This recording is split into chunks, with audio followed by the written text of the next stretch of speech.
당신이 매일 무심코 먹고 있는 이것이 밥보다 혈당을 더 미친 듯이 올린다면 어떻게 하시겠습니까? 아침에 일어나자마자 목이 말라서 물을 벌컥벌컥 마시고 화장실을 하루에 10번도 넘게 가고 온몸이 천근만근 무겁고 피곤해서 병원에 갔더니 혈당이 300을 넘었다고 하더라고요. 의사가 당뇨라고 하는데 저는 밥도 적게 먹고 단 것도 안 먹는데 왜 이렇게 됐을까요? 안녕하세요. 내분비내과에서 30년 경력 전문의 박지훈입니다. 많은 분들이 이렇게 혈당 관리에 실패하는 진짜 이유를 모르고 계십니다. 밥, 설탕, 과자만 조심하면 된다고 생각하시죠? 하지만 정말 무서운 것은 따로 있습니다. 바로 건강하다고 알려진 것들, 다이어트에 좋다고 광고하는 것들 중에 숨어있는 혈당 폭탄들입니다. 오늘 이 영상을 끝까지 보시면 혈당 급상승시키는 숨겨진 폭병 5가지와 3분 만에 혈당 떨어뜨리는 응급 대처법을 알게 됩니다. 당신의 건강한 혈당 관리를 위해 구독과 좋아요 부탁드리겠습니다. 제가 30년간 진료실에서 만난 환자들을 보면 정말 의외의 것들이 혈당을 미친 듯이 올리고 있었습니다. 얼마 전 40대 직장인 김모 씨가 제 진료실에 오셨습니다. 선생님, 저는 밥도 현미밥으로 바꿨고 단 것도 끊었고 운동도 하는데 왜 혈당이 계속 높게 나올까요? 자세히 생활 패턴을 들어보니 충격적인 사실을 발견했습니다. 바로 김모 씨가 건강하다고 생각하고 매일 마시던 그것이 문제였던 겁니다. 그 정체는 무엇일까요? 여러분도 아마 매일 드시고 계실 겁니다. 아니, 어쩌면 지금도 손에 들고 계실 수도 있습니다. 그 충격적인 정체를 공개하기 전에 먼저 우리가 왜 혈당 관리에 실패하는지부터 정확히 짚고 넘어가겠습니다. 혈당 관리의 가장 큰 함정은 바로 착각입니다. 나는 단 것도 안 먹고 밥도 적게 먹는데, 이런 분들이 놓치고 있는 게 있어요. 바로 숨겨진 당분들입니다. 여러분이 생각하는 당분은 설탕, 사탕, 초콜릿 이런 것들이죠? 하지만 진짜 무서운 것들은 건강식품 가면을 쓰고 있습니다. 자, 이제 그 정체를 하나씩 공개해 드리겠습니다. 첫 번째 폭병, 바로 과일 주스입니다. 선생님, 과일은 몸에 좋다고 해서 매일 오렌지 주스 마시고 있어요. 이 말을 들을 때마다 제 가슴이 철렁합니다. 과일 주스, 정말 많은 분들이 건강음료라고 생각하고 계시죠? 오렌지 주스 한 잔에는 각설탕 7개 분량의 당분이 들어 있습니다. 콜라 한 캔보다 더 많아요. 그럼 100% 천연과일 주스는 괜찮지 않나요? 아닙니다. 천연이든 인공이든 우리 몸에는 똑같은 당분이에요. 과일을 통째로 먹을 때는 섬유질이 있어서 당분이 천천히 흡수됩니다. 마치 브레이크가 있는 자동차처럼요. 하지만 주스로 만들면 섬유질은 다 걸러지고 당분만 남아요. 브레이크 없는 자동차처럼 혈당이 급속도로 올라갑니다. 실제로 오렌지 하나를 먹으면 혈당이 30에서 40 정도 올라가지만 오렌지 주스 한 잔을 마시면 80에서 100까지 올라가요. 같은 오렌지인데도 말이죠. 더 무서운 건 주스는 포만감이 없어서 더 많이 마시게 된다는 거예요. 60대 이 모 씨는 건강을 위해 매일 아침 오렌지 주스 한 잔씩을 3년간 마셨어요. 과일이니까 몸에 좋겠지라고 생각하면서요. 그런데 건강검진에서 공복혈당이 150이 나왔어요. 당뇨 직전 단계였죠. 선생님, 저는 단 것도 안 먹고 운동도 하는데 왜 이럴까요? 자세히 물어보니 매일 마시던 오렌지 주스가 문제였어요. 과일 주스를 끊어보세요. 네. 과일도 안 되나요? 과일은 드시되 주스는 안 됩니다. 이 모 씨가 오렌지 주스를 끊고 한 달 후 공복혈당이 110으로 떨어졌어요. 과일 주스 대신 과일을 통째로 드세요. 사과 한 개는 괜찮지만 사과 주스 한 컵은 사과 3개, 4개를 짜낸 거라 당분이 너무 많아요. 갈증이 나시면 물을 드시고 과일이 드시고 싶으면 직접 드세요. 씹는 행위 자체가 포만감을 주고 당분 흡수도 늦춰줍니다. 두 번째 폭병, 현미밥입니다. 네. 현미밥도 혈당을 올려요. 현미밥은 건강식품 아닌가요? 이것도 정말 많은 분들이 착각하고 계시는 부분이에요. 현미밥은 백미밥보다 좋긴 하지만 혈당을 올리는 건 마찬가지입니다. 현미밥의 혈당 지수는 68, 백미밥은 73입니다. 고작 5밖에 차이가 안 나요. 그럼 현미밥도 소용없다는 건가요? 아니에요. 문제는 양입니다. 많은 분들이 현미밥은 건강하니까라며 오히려 더 많이 드세요. 이게 함정이에요. 현미밥 한 공기에도 탄수화물이 60g 들어있어요. 이건 각설탕 15개와 같아요. 40대 주부 박모 씨 사례를 말씀드릴까? 선생님, 저는 건강을 위해 백미밥을 끊고 현미밥만 먹어요. 그런데 왜 혈당이 계속 높게 나올까요? 현미밥을 얼마나 드세요? 한 끼에 2공기 정도요. 현미밥은 몸에 좋다고 해서. 바로 이거였어요. 현미밥이라고 방심해서 양을 조절하지 않은 거죠. 현미밥 2공기면 탄수화물이 120g이에요. 각설탕 30개를 한 번에 먹는 거와 같습니다. 당연히 식후 혈당이 280까지 올라갔어요. 현미밥도 양을 조절해야 합니다. 반 공기만 드시고 나머지는 채소와 단백질로 채우세요. 박모 씨가 현미밥을 반 공기로 줄이고 대신 브로콜리, 양배추, 닭가슴살을 늘려서 먹었어요. 2주 후 식후 혈당이 140으로 떨어졌습니다. 중요한 건 현미밥이냐 백미밥이냐가 아니라 얼마나 먹느냐예요. 현미밥도 탄수화물입니다. 아무리 좋은 탄수화물이라도 많이 먹으면 혈당이 올라가요. 현미밥을 드시려면 반 공기, 많아도 3분의 2 공기를 넘지 마세요. 그리고 채소를 먼저 드시고 현미밥을 나중에 드세요. 이렇게 하면 혈당 상승을 많이 줄일 수 있습니다. 세 번째 복병 바나나입니다. 선생님, 운동 후에 바나나 먹으면 좋다고 해서 매일 먹고 있어요. 칼륨도 많고 건강에 좋다고 하던데. 이런 말씀을 정말 많이 들어요. 바나나가 건강에 좋은 건 맞아요. 하지만 혈당 관리 측면에서는 완전히 다른 이야기입니다. 바나나 한 개에는 각설탕 4개 분량의 당분이 들어있어요. 혈당 지수가 무려 62입니다. 그럼 녹색 바나나는 어때요? 덜 달지 않나요? 좋은 질문이에요. 녹색 바나나는 혈당 지수가 42 정도로 낮아요. 하지만 대부분 드시는 노란 바나나, 특히 갈색 반점이 있는 잘 익은 바나나는 혈당 지수가 70을 넘어갑니다. 바나나가 익을수록 전분이 당분으로 바뀌거든요. 달콤할수록 혈당을 더 많이 올려요. 50대 직장인 최모 씨 이야기를 해드릴게요. 최모 씨는 마라톤을 취미로 하는 분이었어요. 운동 전후로 바나나를 드시는 게 습관이었죠. 운동선수들도 바나나 먹잖아요. 칼륨 보충도 되고. 그런데 건강검진에서 당뇨 판정을 받았어요. 공복 혈당이 140이었죠. 선생님, 저는 운동도 열심히 하고 살도 안 찌는데 왜 당뇨가 나왔을까요? 자세히 물어보니 매일 바나나 2개씩 3년간 드신 거예요.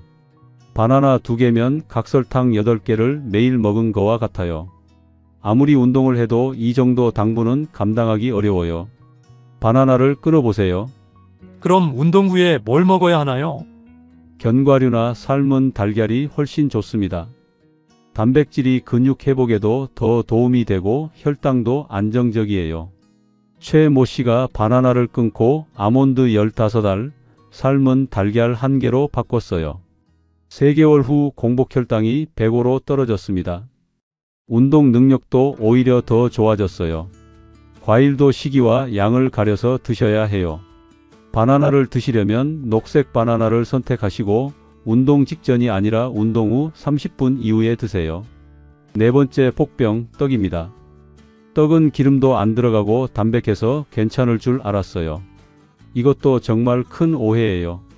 떡은 쌀가루를 압축해서 만든 탄수화물 폭탄입니다.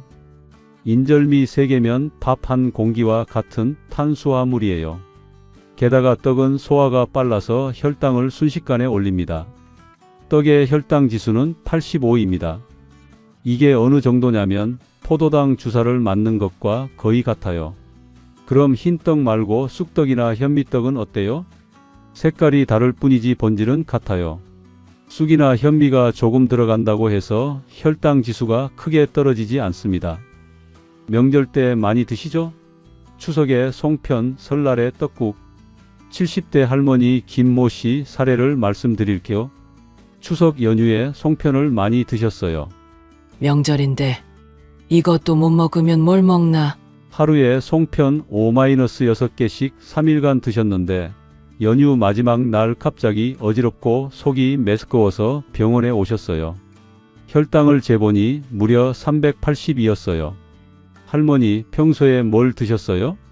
송편 좀 먹었지. 명절인데. 송편 5개면 밥 2공기 분량의 탄수화물이에요.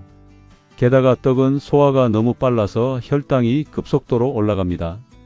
응급처치를 하고 다행히 회복하셨지만 정말 위험한 상황이었어요. 명절 때도 떡은 1-2개만 드시고 반드시 채소나 나물을 먼저 드세요. 떡국도 마찬가지예요. 떡 대신 버섯이나 두부를 넣어서 끓이시거나 떡의 양을 절반으로 줄이세요. 떡을 아예 못 먹는 건 아니에요. 하지만 혈당 폭탄이라는 걸 알고 드셔야 해요. 가장 충격적인 마지막 5번째 복병. 바로 두유입니다. 두유는 콩으로 만든 건데 왜요? 식물성 단백질도 많고 정말 많은 분들이 두유를 건강음료라고 생각하고 계세요. 하지만 시중에 파는 두유 대부분에는 설탕이나 액상과당이 들어있어요. 라벨을 한번 보세요. 정제수, 대두, 설탕, 액상과당 이렇게 써 있을 거예요. 무가당 두유도 있잖아요. 무가당 두유라고 써 있어도 콩 자체에 당분이 있어요. 게다가 두유는 액체라서 흡수가 빨라 혈당을 급상승시킵니다. 두유 한 팩 200ml에는 각설탕 3개 분량의 당분이 들어있어요. 특히 아침 공복에 두유를 마시면 혈당이 급격히 올라가요. 앞서 말씀드린 김모 씨가 바로 이 경우였어요. 김모 씨는 건강을 생각해서 우유 대신 두유를 선택했어요. 매일 아침 두유 한 팩씩 1년간 마셨죠. 우유는 동물성이라 안 좋다고 해서 두유로 바꿨어요. 그런데 혈당이 계속 높게 나왔어요. 두유를 끊어보세요. 네, 두유도 안 되나요? 일주일만 끊어보시고 혈당을 재보세요. 김모 씨가 두유를 끊고 일주일 후 공복 혈당이 130에서 110으로 떨어졌어요. 정말 두유 때문이었네요. 두유를 드시려면 무가당 두유를 선택하시고 공복이 아니라 식사 후에 드세요. 그리고 하루 반 팩 이하로 제한하세요. 이제 이해가 되시나요? 우리가 건강하다고 생각하고 먹는 것들이 실제로는 혈당을 미친 듯이 올리고 있었던 겁니다. 과일 주스, 현미밥, 바나나, 떡, 두유. 이 5가지만 피해도 혈당 관리가 훨씬 쉬워질 거예요. 자, 이제 여러분이 가장 궁금해하시는 부분입니다. 혈당이 갑자기 급상승했을 때 3분 만에 떨어뜨리는 응급 대처법을 알려드리겠습니다. 선생님, 식후에 혈당을 재봤는데 252 나왔어요. 어떻게 해야 하나요? 이런 응급 상황에서 당황하지 마시고 지금부터 말씀드리는 방법을 따라해 보세요. 첫 번째, 즉시 자리에서 일어나서 걸으세요. 걷기만 해도 혈당이 떨어져요? 네, 맞습니다. 근육이 움직이면 혈당을 연료로 사용하기 때문에 혈당이 빠르게 떨어져요. 10분간 천천히 걷기만 해도 혈당이 30에서 50 정도 떨어집니다. 실제로 60대 환자분이 식후 혈당 280에서 10분 걷기 후 230으로 떨어진 걸 확인했어요. 빨리 걸어야 하나요? 아니에요. 숨이 차지 않을 정도로 천천히 걸으세요. 너무 격렬하게 운동하면 오히려 혈당이 더 올라갈 수 있어요. 집 아니면 제자리 걸음도 좋고 바뀌면 주변을 한 바퀴 돌아보세요. 두 번째, 물을 충분히 마시세요. 혈당이 높을 때는 몸이 탈수 상태가 됩니다. 물을 마시면 혈액이 희석되어서 혈당 농도가 낮아져요. 또한 소변으로 당분이 배출되는 것도 도와줍니다. 미지근한 물을 천천히 마시세요. 찬물보다는 미지근한 물이 흡수가 빨라요. 한 번에 많이 마시지 말고 조금씩 자주 마시는 게 좋습니다. 세 번째, 이곳을 강하게 눌러주세요. 바로 합곡혈입니다. 손등에서 엄지와 검지 사이, 검지 뼈 쪽으로 움푹 들어간 곳이에요. 이 합곡혈을 엄지로 3초간 강하게 누르고 떼는 동작을 10번 반복하세요. 한의학적으로 합곡혈은 몸의 순환을 도와 혈당 조절에 효과가 있다고 알려져 있어요. 정말 효과가 있나요? 제 환자 중에 이 방법으로 혈당이 20에서 30 정도 떨어지신 분들이 여러 명 계세요. 네 번째, 심호흡을 하세요. 스트레스를 받으면 코르티솔 호르몬이 나와서 혈당을 더 올려요. 깊게 숨을 들이쉬고 천천히 내쉬는 것을 5번 반복하세요. 이렇게 하면 스트레스 호르몬이 줄어들고 혈당 상승을 막을 수 있어요. 이 네 가지 방법을 순서대로 하시면 3분 만에 혈당을 30에서 50 정도 떨어뜨릴 수 있습니다. 하지만 더 중요한 건 혈당이 급상승하지 않도록 미리 예방하는 거예요. 지금부터 평생 혈당 걱정 없는 식사 비법을 알려드리겠습니다. 첫 번째 비법, 식사 순서를 바꾸세요. 채소, 단백질, 탄수화물 순서로 드세요. 채소를 먼저 먹으면 섬유질이 장벽을 코팅해서 당분 흡수를 늦춰줘요. 같은 음식을 먹어도 순서만 바꾸면 혈당 상승을 30에서 40% 줄일 수 있어요. 실제로 한 환자분이 이 방법만으로 식후 혈당이 220에서 160으로 떨어졌어요. 두 번째 비법, 식사 전에 물 한 잔을 마시세요. 식사 30분 전에 물 한 잔을 마시면 위가 어느 정도 차서 포만감이 생겨요. 그러면 자연스럽게 식사량이 줄어들고 혈당 상승도 완만해집니다. 세 번째 비법, 20번 이상 꼭꼭 씹어 드세요. 천천히 먹으면 포만감이 빨리 와서 과식을 막을 수 있어요. 또한 침에 있는 소화 효소가 당분을 미리 분해해서 혈당 급상승을 막아줍니다. 같은 밥 한 공기라도 빨리 먹으면 혈당이 200까지 올라가지만 천천히 먹으면 150 정도로 억제돼요. 네 번째 비법, 식후 10분 산책을 습관화하세요. 식사 후 바로 앉아있지 마시고 10분간 가볍게 걸어보세요. 이것만으로도 혈당 스파이크를 크게 줄일 수 있어요. 매일 10분씩 걷는 게 그렇게 중요한가요? 네, 정말 중요해요. 작은 습관이지만 누적되면 엄청난 차이를 만들어요. 실제로 제 환자 중에 이 네 가지 비법만 지키신 분이 3개월 만에 당화 혈색소가 8.5%에서 6.8%로 떨어졌어요. 약물 치료 없이 식습관 개선만으로 이뤄낸 결과였습니다. 하지만 여러분, 제가 30년 내분 비내과 의사로서 가장 강조하고 싶은 부분이 있습니다. 혈당 관리도 중요하지만 더 중요한 건 위험 신호를 놓치지 않는 거예요. 다음과 같은 증상이 나타나면 단 1분도 지체하지 말고 즉시 병원에 오셔야 합니다. 위험 신호 첫 번째, 혈당이 300을 넘으면서 의식이 흐려질 때, 좀 어지럽긴 한데 괜찮아지겠지? 절대 안 됩니다. 이는 당뇨병성 케톤 산증의 위험 신호일 수 있어요. 생명이 위험할 수 있습니다.